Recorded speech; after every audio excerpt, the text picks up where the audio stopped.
Bueno, Agirre egon zen Berlinen identitate faltsu batekin, ihesian zegoen, eta Berlinera joan zen, Berlin zeharkatu zuen Ameriketarako barku baten zai zegoela. Orduan, abiapuntua izan da Agirreren egoera Berlinen, eta bere egoera zen identitate faltsu batekin zegoela, ez zeukan pasaporte legal bat, Panamako pasaporte bat zeukan, eta han itxaroten zegoela. Hilabete terdi egon zen, eta itxoite horretan oso egoera latza zen, bere familia zegoen Belgikan, Bigarren Mundu Gerraren erdian, eta bera zegoen itxoiten, bizado batzuk itxoiten Berlinetik ateatzeko eta barku bat hartzeko Ameriketaruntzez.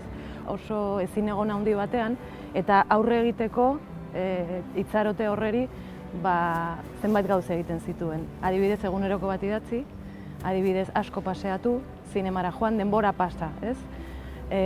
Orduan eguneroko hori irakurri dut eta eguneroko horretatik hartu dut niretzako gauzak deigarrienak, adibidez berak asko aipatzen du bakardadea, asko aipatzen du Berlin, eta gauza horiek hartuz, horiek izan dira gero bilatzeko gaur egun egoera horretan, edo berdintzua den egoera baten dauden pertsonaiak.